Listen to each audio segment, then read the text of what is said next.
Hari-hari ini terdapat kesadaran umum yang semakin meningkat di kalangan gereja Kristen bahwa kita telah memasuki periode waktu yang dinubuatkan dalam Kisah Para Rasul 2 ayat 17 dan akan terjadi dalam hari-hari terakhir. Firman Allah, Aku akan mencurahkan dari rohku ke atas semua daging, dan anak-anak lelaki kalian dan anak-anak perempuan kalian akan bernubuat, dan pemuda-pemuda kalian akan melihat penglihatan-penglihatan, dan orang-orang tua kalian akan memimpikan mimpi-mimpi. Kita perlu dengan rendah hati bersyukur kepada Tuhan bahwa dalam kasih karunia-Nya, Tuhan memberi kita kesempatan istimewa untuk mengalami dan mengamati pencurahan roh, dan bagian demi bagian dari nubuatan ini telah dan sedang digenapi berkali-kali. Sebagai konsekuensinya, saya sangat percaya dalam manifestasi Alkitabiah dalam hari-hari ini dari 9 karunia Roh Kudus. Saya percaya bahwa Tuhan berbicara kepada umat-Nya yang percaya melalui nubuat-nubuat, penglihatan-penglihatan, mimpi-mimpi, dan bentuk-bentuk pewahyuan supernatural lainnya.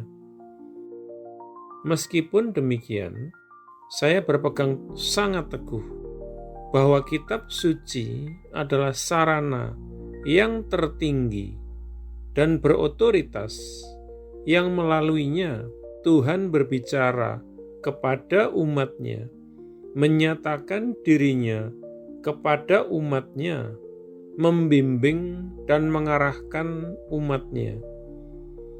Saya berpegang teguh bahwa segala bentuk pewahyuan lainnya harus dibuktikan secara hati-hati dengan mengacu kepada kitab suci dan diterima hanya sejauh pewahyuan-pewahyuan tersebut sesuai dengan doktrin-doktrin, ajaran-ajaran, praktek-praktek, dan contoh-contoh yang ditetapkan di dalam kitab suci.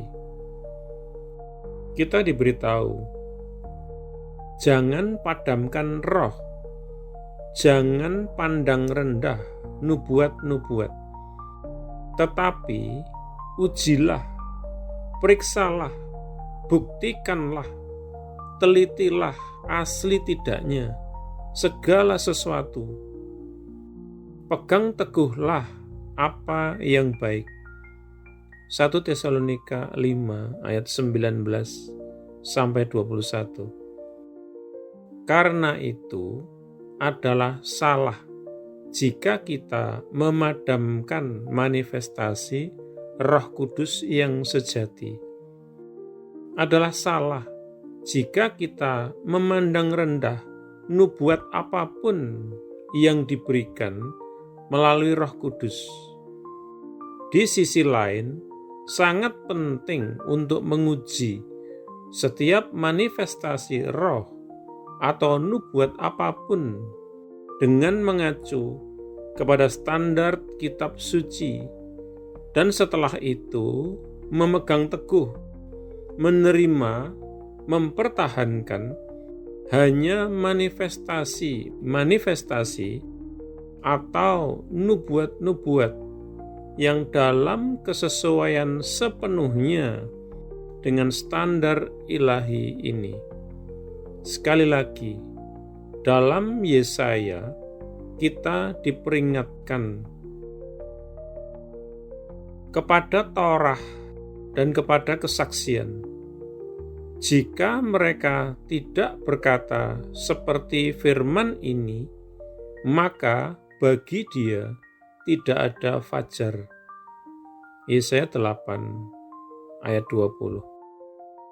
Demikianlah kitab suci, firman Allah adalah standar tertinggi yang dengannya segala sesuatu yang lain harus dinilai dan diuji. Tidak ada doktrin, tidak ada praktek, tidak ada nubuat, tidak ada pewahyuan yang dapat diterima jika tidak dalam kesesuaian penuh dengan firman Allah. Tidak ada pribadi, tidak ada kelompok, tidak ada organisasi, tidak ada gereja apapun yang punya otoritas untuk mengubah, menggantikan, atau menyimpangkan dari firman Allah.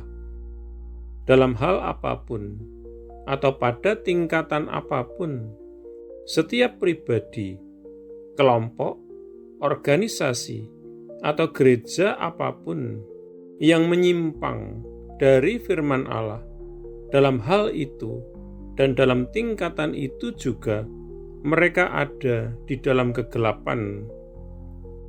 Tidak ada terang di dalam mereka. Kita berdoa. Bapa Surgawi, sangat menakutkan untuk berpikir bahwa ada kemungkinan bahwa aku bisa jatuh ke dalam kegelapan itu jika aku tidak menjaga dengan sangat berhati-hati pengujian firman kudus-Mu. Jagalah aku dari hal ini ya Tuhan, dan tolonglah aku untuk tetap tinggal terus-menerus di dalam terang firman-Mu, di dalam segala sesuatu. Amin.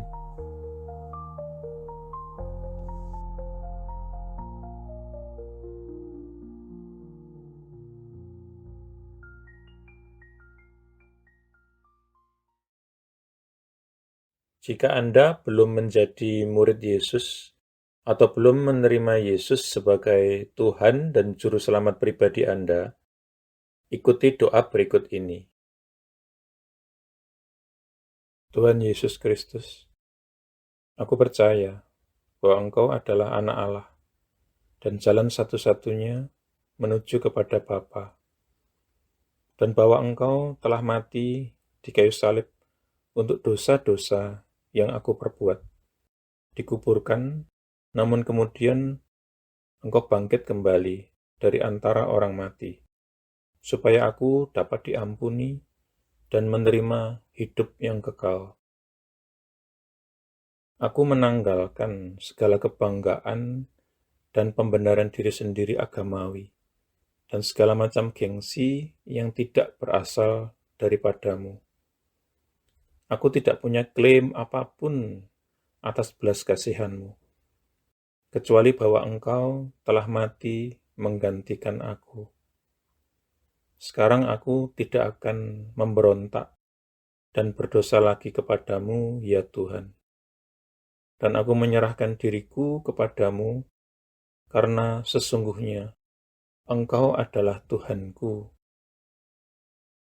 Aku mengakui segala dosa-dosaku di hadapan-Mu, dan aku tidak menyembunyikan apapun. Secara khusus aku mengakui, sebutkan dosa-dosa yang pernah Anda perbuat, yang Roh Kudus ingatkan. Aku bertobat dari segala dosa-dosaku, ya Tuhan. Aku berbalik dari mereka, dan aku kembali kepadamu, ya Tuhan, untuk belas kasihan dan pengampunan-Mu. Aku memohon pengampunan-Mu, terutama atas dosa-dosa yang menyebabkan diriku terkena kutuk. Lepaskanlah diriku juga dari akibat dosa-dosa bapa leluhurku di masa lalu.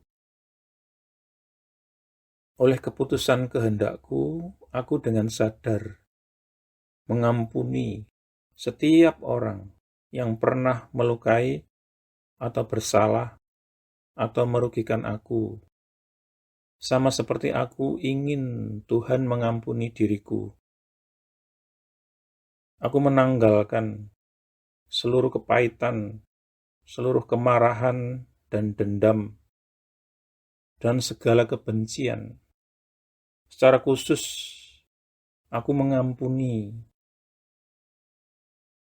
Sebutkan nama-nama orang yang Anda maksudkan.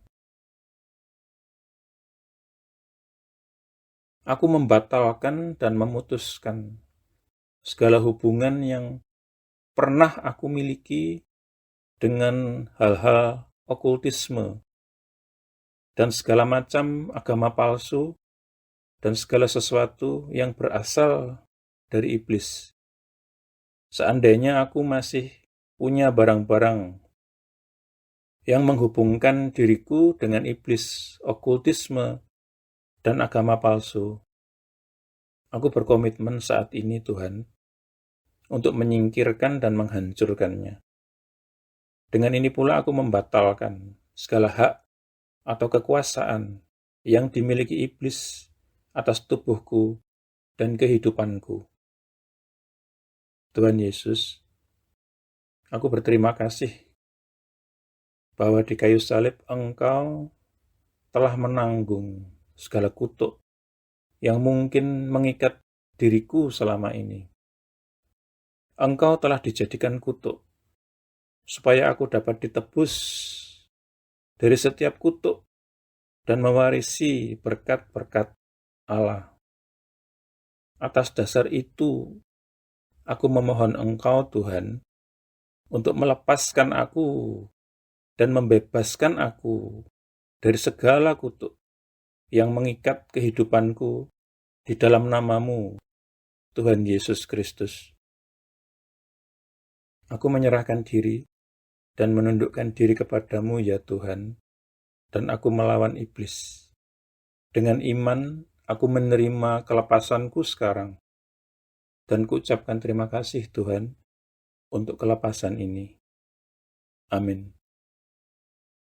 Selanjutnya, Anda bisa mendapatkan pengajaran meletakkan fondasi bagi murid Yesus dengan subscribe di channel ini. Tuhan Yesus memberkati.